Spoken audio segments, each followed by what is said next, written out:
Good morning, everyone. Thank you for coming on this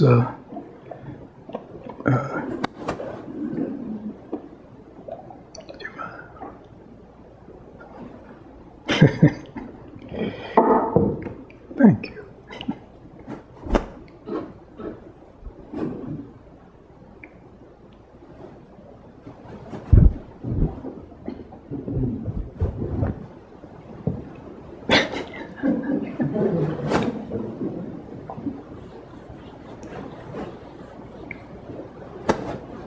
Thank you. The thermos was a little too full this morning.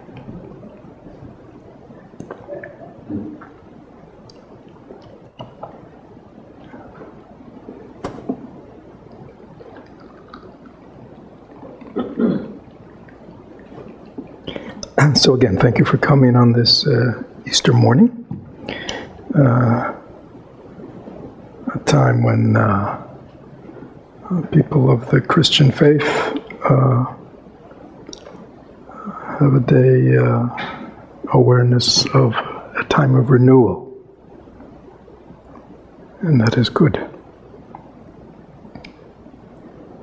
Every day should be a day of renewal.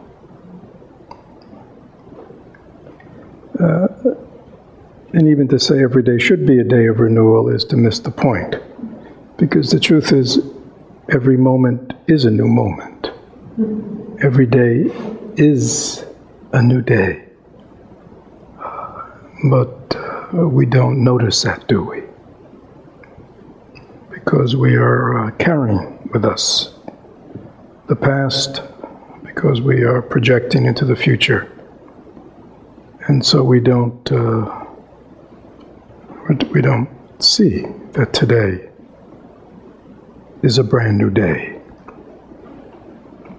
And that whatever yesterday was, whatever the last 50 years have been, they do not have to be carried on with today. We'll leave time for questions at the end. I want to share something which is actually close to what I was just talking about. Recently got an email from, and actually had a long conversation earlier with a long-term member of our Sangha. I think many of you know Bill Menza. And Bill has cancer, and he has stage 4 cancer. So it is quite significant in his life, and is very involved with treatments of radiation and chemo. And his life is now very involved with the medical world, and they are not promising him any sense of cure. They are only promising some perhaps life extension if the treatment is successful. When I was talking to him last week, my mother was in town and I was speaking on the speakerphone, and I spent probably half an hour talking with him, and when I got off the phone, my mother said, "That was incredible. Who would ever believe that this man had stage 4 cancer?" Now, why did she say that? Because Bill was incredibly upbeat, positive, talking about the treatment he was involved in, talking about the wonderful care he's receiving from the medical establishment, all the wonderful people that he's met, the quality of them. He was talking about the great kindness of his wife and family and friends, the outpouring of love and support for him. But he also said, and if people know Bill, Bill is kind of an obsessive compulsive about Dharma. He loves to read, and he loves to talk about it, he loves to write about it, you know. But what he said was, I think I finally get it.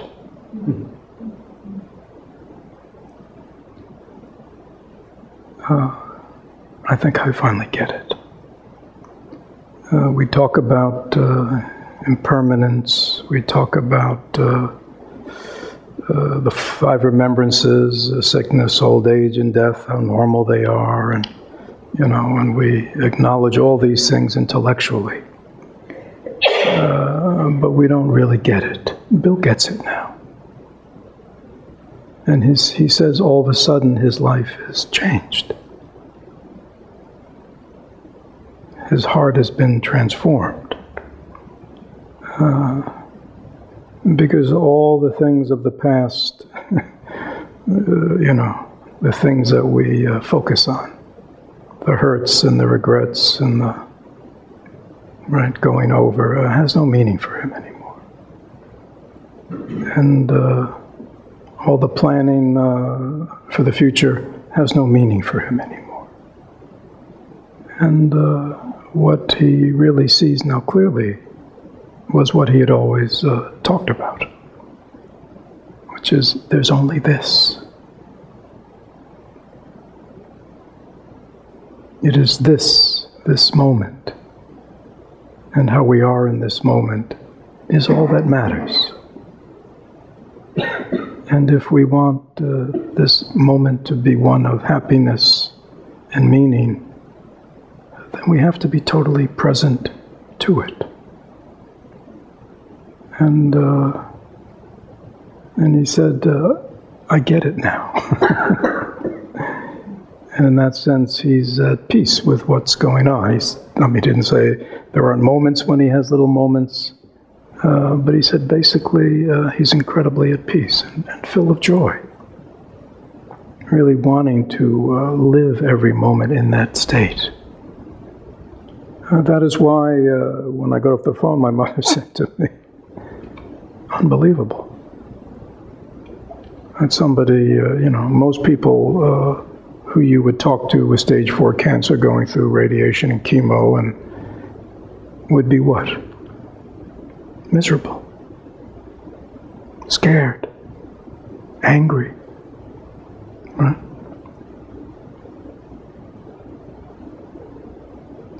So, very important to know that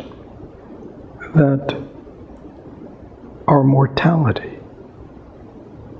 the fact that we and everyone are going to die, which means no longer be here, is the most important thing in our life. It's funny to say that, isn't it?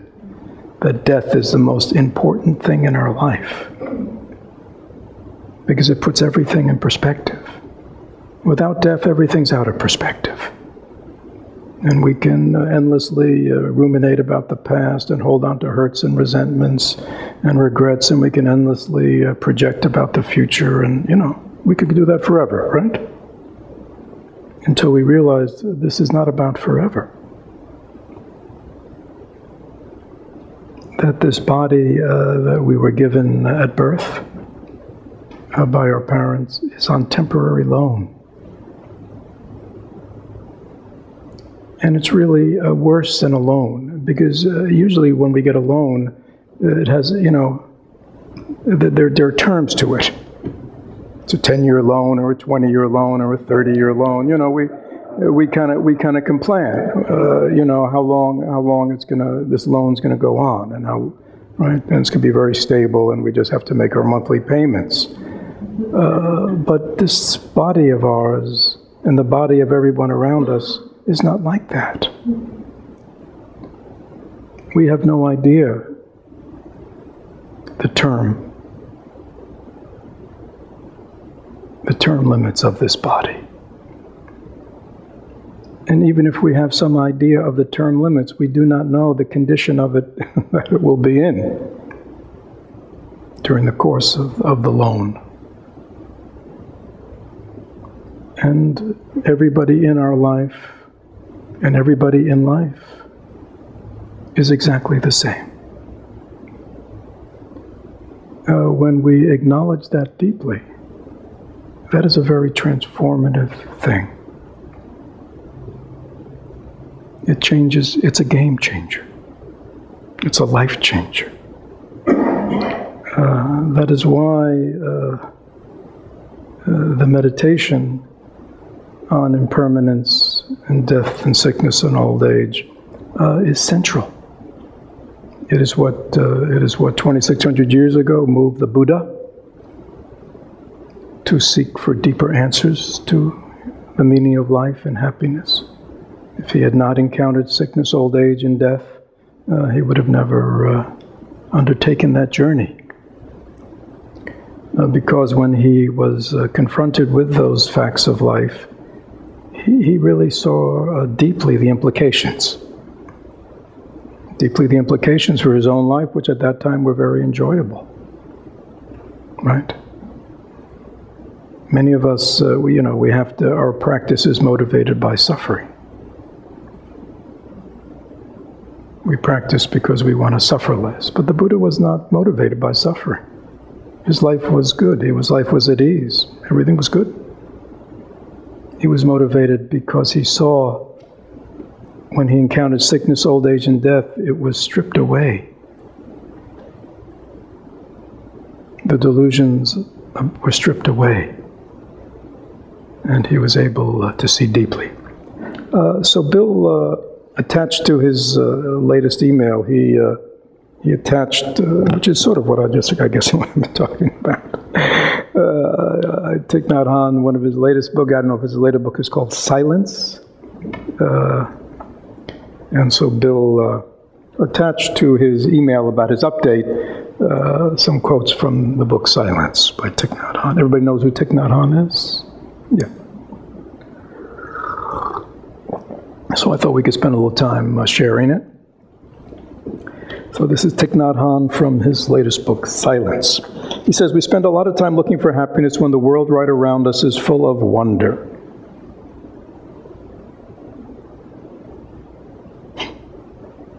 Wow. I mean, you could just stop right there. We spend a lot of time looking for happiness when the world around us is full of wonder.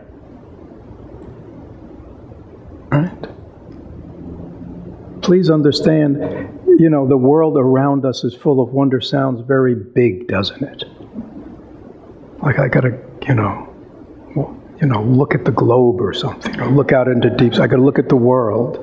The world around us is this. There's no, this is not an imagined world around us. This is the real world around us. What is the real world around us? Wherever we are, that which is all around us is the world. The globe is something we imagine. Right.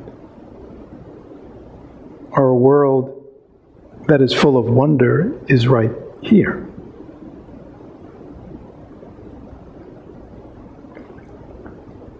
So one of the things we don't see that is because we're looking for what? For something else. It can't be here for all the reasons we'll look into. So then he says, to be alive and walk on the earth is a miracle, and yet most of us are running as if there was some better place to get to. Right? We walk very fast. We are very fast-paced. We're always trying to make something happen, do something to happen. If I can do this, if I can do that, if I can bring this into balance, if I can get that. We're always trying to manipulate our life. Because we're doing it from the outside. We're not living from the inside. So we're in motion. Our minds are in motion, our bodies are in motion. And if you ask us why we're in motion, because we think by doing something, positive will happen.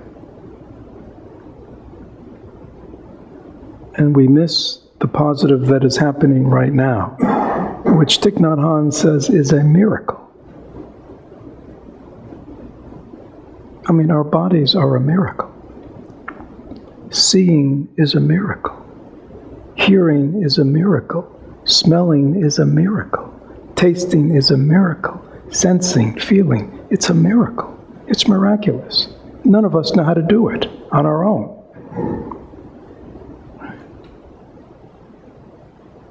I mean, what is a miracle? I don't know. What's the definition of a miracle? something that can't be explained. This is a miracle. And yet, we don't see it as a miracle. We see it as, we don't even see it. Because we're too busy what? Doing things. Worrying about things. Regretting things. Resentful about things. Fearful about things.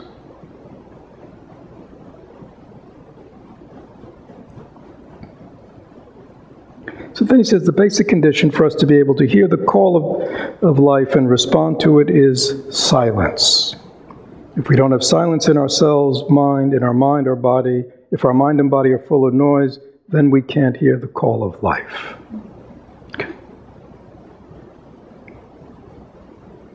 There's a saying in Zen, in the midst of water, they cry out, I thirst. In the midst of water, they cry out, I thirst.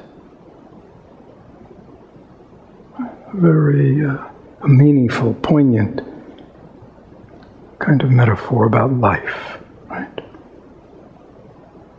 In the midst of water, one should be not thirsty. Right? We're in the midst of water. And yet in the midst of water, someone says, I'm thirsty. I need some water. Right? And we would say, if we came across somebody sitting in a beautiful, fresh pond saying, I'm so thirsty, can you get me some water? Right? We'd say that person was what? Crazy. He was a crazy person. I mean, the water's right there. I mean, why? And yet they're asking me for water. Actually, there was a famous Zen master when asked, what has he been up to for the last 50 years? He says, I've been selling water by the river. Which is the same thing. It's sort of the other side of it. You know what do teachers do? They sell water by the river. It's right. Anybody can go get it, but nobody go gets it. But if you put it in a nice little bottle and you sell it, people are interested in buying it.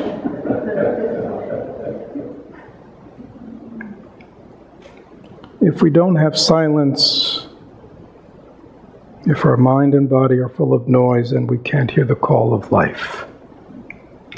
So then he goes on to say, there's a radio playing in our head. Radio station NST. I've never heard of that. It's called radio station NST, which he, capital N, capital S, capital T, which he calls non-stop thinking.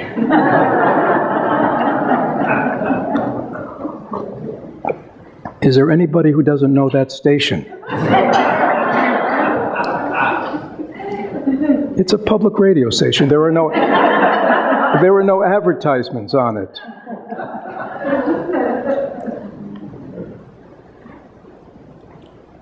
Our mind is filled with noise, and that is why we can't hear the call of life. Our heart is calling us, but we don't hear. We don't have the time to listen to our heart. So this is important. Why do we practice meditation? Why do we practice mindfulness? Why do we practice concentration? Why do we do this? It's for this reason, right? Because as long as all we're listening to is the noise, we cannot connect with life. And because we cannot connect to life, we cannot be nurtured by all the healing, supportive, wondrous qualities of life. Right? Like the person who's in the midst of water but thinks they're thirsty because they don't know they're in water. They're not present to the water, and they're not present and connected to the capacity of the water to quench their thirst. Right?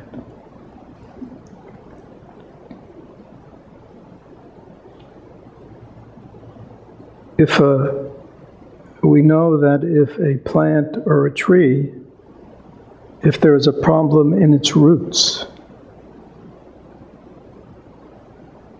If the roots that are in the ground cannot take the nutriments that it needs, that tree will get sick. And eventually that tree will die, even though it's a young tree. Even though it has the capacity of long life, it will die or it will sicken if its roots are not able to extract the nutrition from the earth. We are not in touch with our roots anymore. We are not in touch with the nutritious qualities that lie within our own mind and lie within life. And therefore we feel impoverished in a way. We know something's missing. And we go here and there, we go shopping, we go, just endlessly looking around. We even meditate. But we don't really meditate the way it's supposed to be. We turn meditation into another kind of searching for happiness, another kind of fix-it, another kind of escape, rather than understanding that meditation is just about reconnecting with our root, the truth of our own mind and experience. That's what meditation is about. It's not an escape. The reason we are quieting our mind through concentration, the reason we are practicing mindfulness is so we can get away from the noise of our own fabricated mind and begin to touch reality, the truth of who and what we are. So we can connect to the deep sources of well-being in our heart-mind. I mean, Thich Nhat Hanh says, our mind is filled with noise and we can't hear the call of life. We can't hear our own hearts. The heart is usually seen as something that is what? It's deeper than thought, isn't it? When people talk about heart and mind. Actually, in Buddhism, heart and mind are the same. It's all one mind. But we are so bifurcated. We live up here. And our heart, the promptings of our heart, the deepest wellsprings of our heart, we do not hear. Do we? And we don't see the hearts around us. Because we are just living in what? Noise. Whose noise? Our noise. What is the noise? It's our endless thinking. And when we say thinking, it's because we are thinking about. What are we thinking about? Everything. We think about everything. Right? We think about this one and this problem and that problem. We think about, everything. We think about the world. We think about everything in the world. We think about every place in the world. We can think about any person in the world. We think about people we haven't seen in 30 years. We just are endlessly thinking about. And that thinking about is constantly being reinforced by emotions. As we dredge up in our imagination endless scenarios, we have, lots of emotions that reinforce the kind of solidity of what we're thinking about. And all the time, what is happening right now? Life. Life is happening right now. But we don't connect to it because we don't see it. We don't see it because we are lost in our fabrications, right? There's a radio playing in our head. It's called Radio Station NST, Non-Stop Thinking.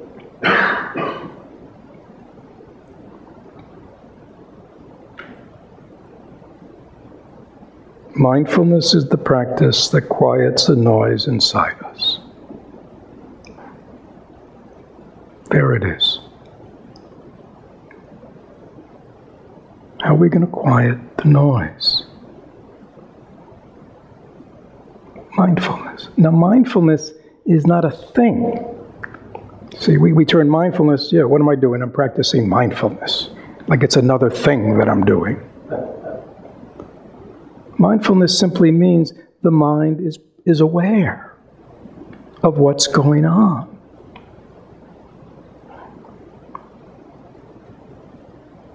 It is a capacity, it is this wondrous capacity of our own minds to be aware in any sphere that the mind can connect to.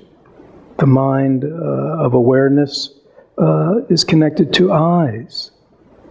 So it sees, hears, smells, tastes, touch, feels, as well as has a whole universe of thoughts and perceptions and feelings within. Mind's awareness can touch people and situations. It has the capacity of being present and connecting and therefore producing authentic experience. Our thinking about a situation does not produce authentic experience, right? Because the thinking is just our own fabrication, which is very different than connecting to the reality of a situation as it is in the present. But mostly we are thinking about, we are cogitating, we are obsessing. Mindfulness is a practice that quiets the noise inside us. We need something, an alternative to the noise, right? So that is why we practice what? Mindfulness of the breath, mindfulness of the body, mindfulness of whatever we're doing, being present, walking, sitting, talking, looking. How do I just be present to what's going on rather than lost in thought? Even thinking about what's going on is not the same as what's really going on. Right? So when I think breathing in, I know I'm breathing in, that's like a beginning, okay? That like, oh, well that's it, I'm breathing. I have a body. You know what I mean? I have to think it before I notice it. That's how screwed up we are. But it's a good start.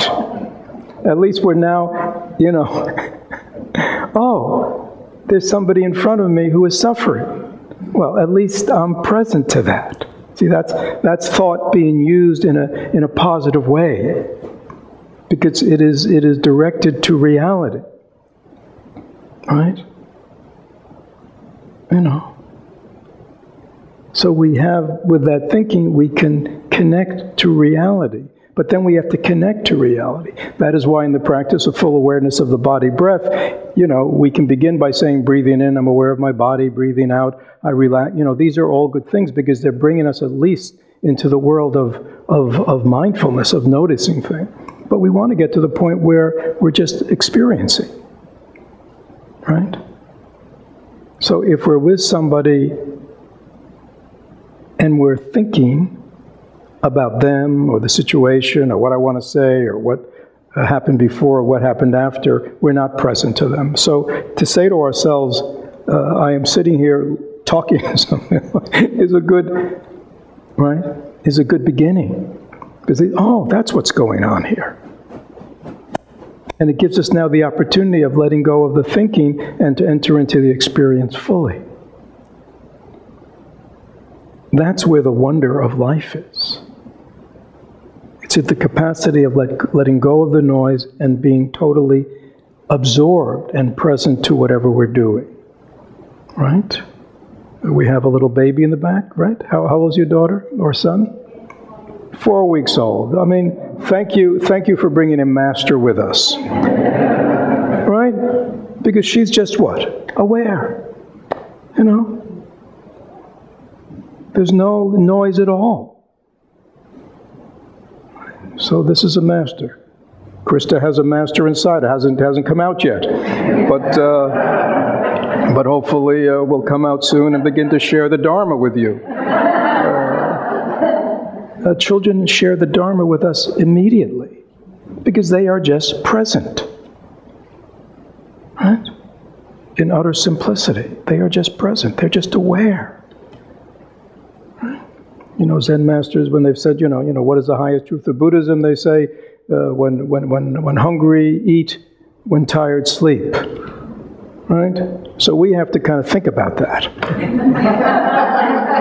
But children, they don't have to think about it. When they're hungry, they cry. Right? When they're full, they stop crying. When they're tired, they'll go to sleep. How easy, how simple, how natural. Right.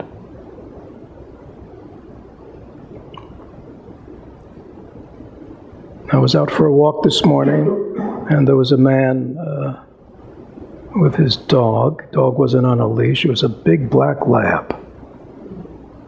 Lab looked at me. I'd never seen it before.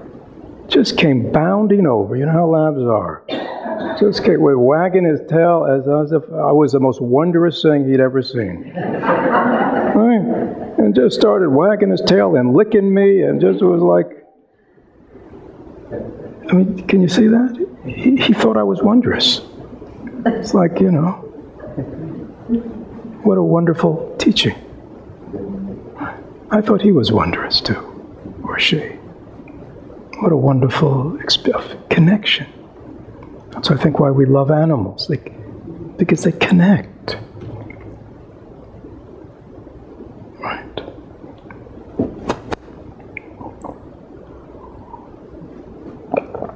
Mindfulness is a practice that quiets the noise inside us. Without mindfulness, we can be pulled away by many things. We are pulled away by regret and sorrow concerning the past. Let me explain. We often see that like in decades. People are, regretful of things they did 20 years ago, or regretful for things they didn't do 20 years ago, or they're hurt or upset about things that happened in the past. But how about the things that happened this morning? How about the things that happened yesterday? Are we still carrying around the hurts and regrets and resentments, from this morning, or from yesterday, or 3 days ago? It's the same thing. Revisiting old memories and experience. Again, we hear that, we go, old. Oh, that must be, like a criteria. That must be at least 15 or more. No, old is anything that's not now. So anything that's not now is old. It doesn't matter whether it's 15 minutes ago or 15 years ago. It's old, it's past. Right? And only to suffer again and again the pain we've always experienced. It's easy to get caught in the prison of the past. Prison is what? What's prison? Prison is defined by what? What? Confinement. You're no freedom. You can't go out. Right? So there could be maximum security, there could be minimum security. There is different qualities, right? Obviously one is more painful than another. But they all share the same quality. You can't go out. You're in prison. Many of us are in prison in our minds. We're imprisoned by these thoughts, by these memories, and they just confine us. Many of us are confined. I mean, people all the time says, well, I can't, because of this, I can't do that. Because I was born this way, because of this, because of my past, I can't change. But that's nonsense. We're turning our past experience into a prison when we say, I can't go on beyond these boundaries.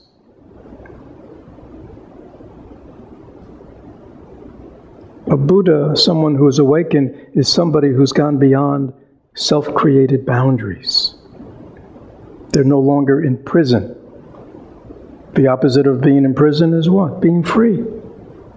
When you're free, what? You can go wherever you like. You can show up in every situation, good, bad, indifferent, and be totally present and at ease in it. You're free. You're in prison? No, you're bound. I can't go beyond this. I can't go beyond that.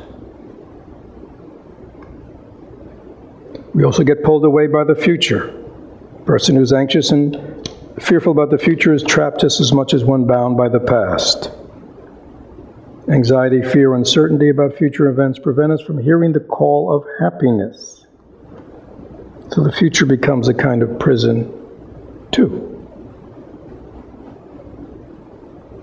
The call of happiness. Don't think there's such a thing as the call of happiness. There could be people right now going here, how come I never hear the call of happiness? I mean, that's the way our silly minds work. We hear these words and we turn them into something. You know, the call of happiness. I got to start listening for that. Again, it's something that we think we need to do. I'll put that on my to-do list. Listen to the call of happiness. That's my object for the week. There's no call of happiness. Happiness is how we're relating to this. Life is calling us. It's calling us to what? To be present, to pay attention, to connect. When we do that, there's happiness. Even if you're with suffering, when you're connected to it in an understanding, compassionate way, you can be happy. How I am happy that I can be here for another human being. I am happy that I can be here in the presence of their suffering and be of help to them. Right? See, that there can be happiness even in that.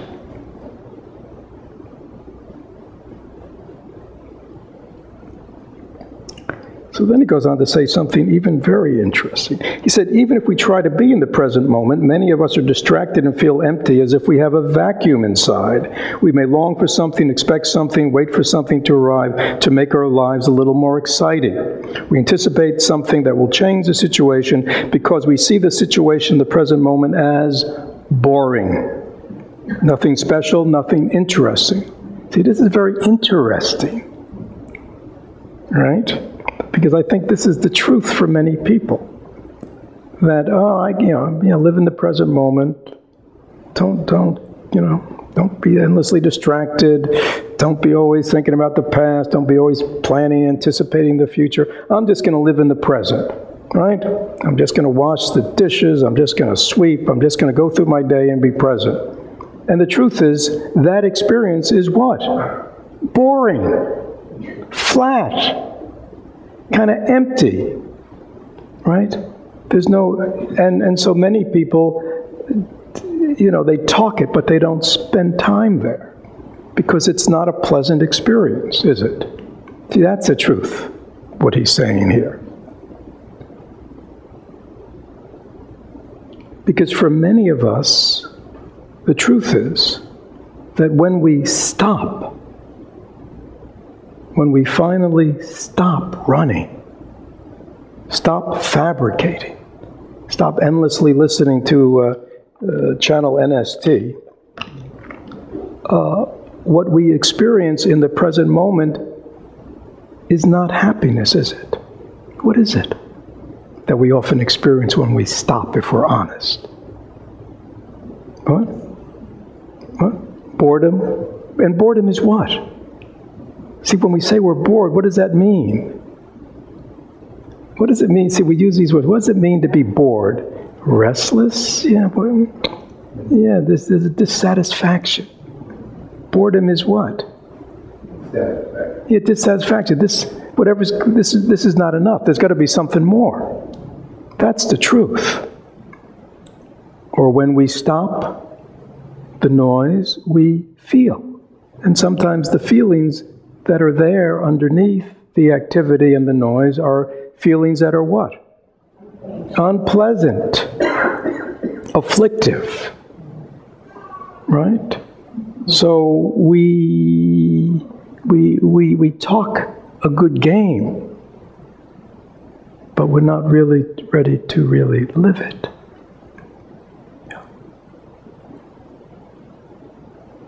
See, when we stop and we enter the present moment, in the beginning it is a very narrow door. And it's maybe a very narrow, empty kind of place for us. Right? It's almost like,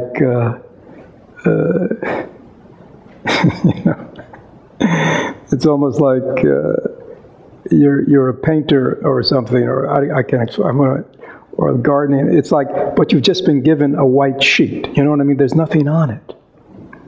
And you go, this is boring. This is dull. This is deadly. It's just a white. We don't understand that the present moment is an entry into life, but we have to enter into it. We have to connect. We have to make something meaningful. Does that make sense? But there is something that blocks us. It is our afflictions, it's our egos, it's our, chronic dissatisfaction, and really acknowledging, I don't know how to live in the present moment. Right?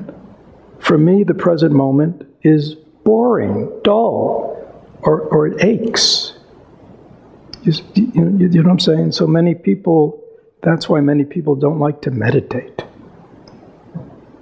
Or they like a meditation that, creates something. Give me a visualization, give me a sound, give me lights and colors, you know what I'm saying? I like that kind of meditation. Because that's more distraction. Right? That's more giving me a sense that something's going on because I don't have to face and be present to what's really going on. So this is not an easy practice. In a certain way, this kind of practice is easy, but in a certain place, personally, it may be difficult because we have to, we have to go through that the fact that the present moment is not a happy moment for us. Is that clear? That's just the truth. There was once a Zen master, what was his name? Oh, Yasutani Roshi, when he was giving a lecture on the present moment. And he said to the ordinary, and he had a blackboard, and he said to the ordinary person, this is the present moment.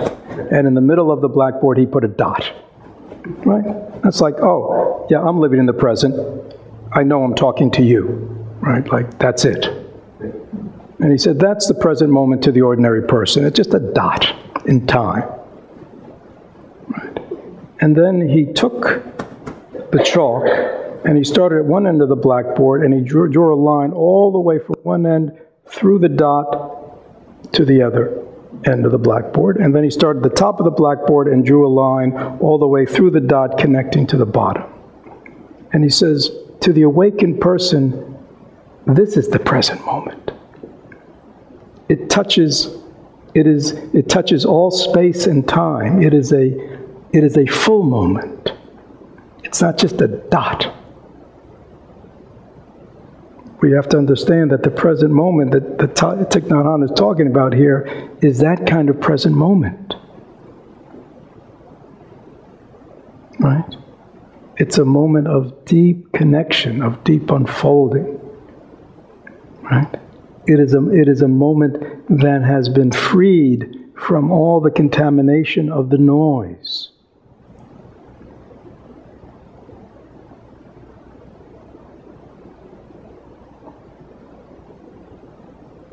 And part of the noise within us is also that residue of boredom and dissatisfaction, a lifetime of having not spent in contact with ourselves and life itself, but living a life of distraction, activity.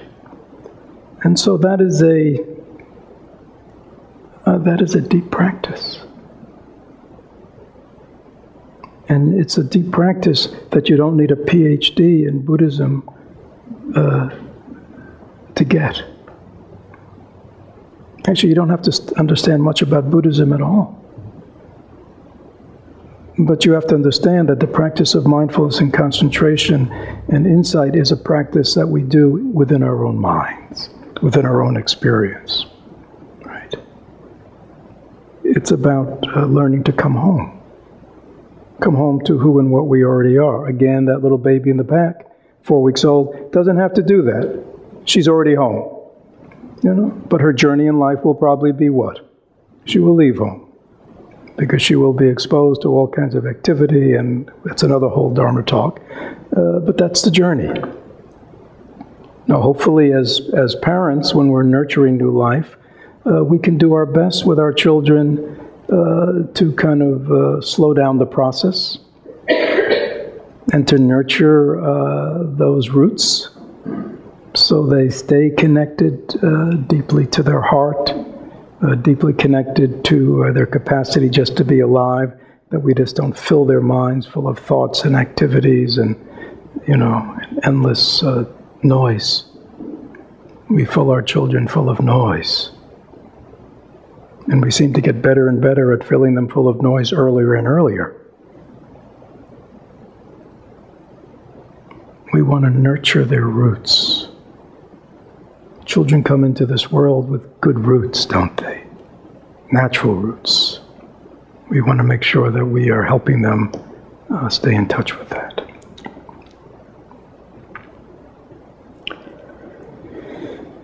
Yeah. Questions? We have the kids coming in when? In 5 minutes. 10 minutes? So 5 minutes. So questions. I mean, what do we do with all this? If you have any questions about what this means or how to practice it or live it, please feel free. Yes? Sir, could you say a little more about the last piece about entering into the present moment? I heard it as portal. Maybe I misunderstood. When you talk about the blackboard, could you say more about that? Yeah. So in other words, to an ordinary person, right, whose mind is very busy, and so when they're drinking tea, it's a momentary presence. Okay?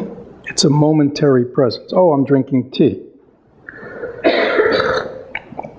But the context in which the tea is being drunk is a context, that I am drinking tea. There's somebody aware of that and thinking about that and judging it and comparing it, and it's a flat experience. But when there's no self drinking the tea, and there's no thought about the tea being drunk, and there's just absolute and complete absorption in the process. That's why in Zen it's very much, they talk about letting go of body and mind. Letting go of body and mind means letting go of all thought of body and mind, and just entering purely into the experience of. Right? When you purely, in other words, Gary, do you ever just lose yourself in something? Yeah. Okay. When you lose yourself in something, what happens to your sense of time? You don't have any sense of time. And when you're totally absorbed in something, are you very aware of where you are and what you're doing? And no. So in those moments, and we all have that kind of experience, we in a certain sense, we transcend space and time, and the experience becomes big. That's what that line means. It's big. It's bigger than self. It's bigger than this flatness. I can go, drinking tea, I know I'm drinking tea. You see? And you could say, oh, I'm being mindful. And yes, in a certain sense, we are being mindful. But we're at the gates. You see, we're at the portal. But we want to go through the door and enter into the experience, which is a very different thing. So in the first example, I'm drinking tea, sort of a separateness. Is a separateness. Really a very different side of that. A different experience. Again, it's a different experience where you might say, I am breathing in, I'm aware there's sadness in me. Right?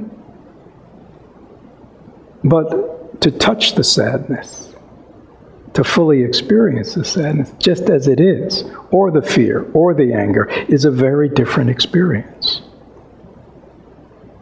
It is timeless, and it's real. And it reveals what's really going on with us. Not as a thought. We are lost in the stories. And we endlessly repeat the stories, either the stories of the past or the future, and that is why we stay angry or resentful or hurt for years. Right? About things that have no meaning anymore, that we are just creating suffering for ourselves. But when you touch the suffering that you're experiencing, then it's real. Right? Is that, again, I'm on the afflictive side. It also means the same with happiness and joy and peace. You want to touch those experiences deeply.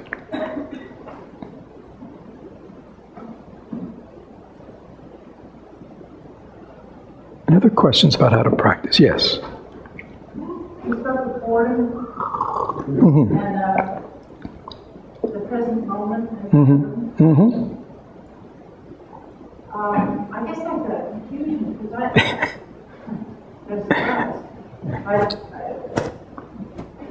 I had assumed that boredom was kind of like, oh, I'm experiencing grief and not being there with it. Just another layer of something to be experienced, not anything really to do with the present moment.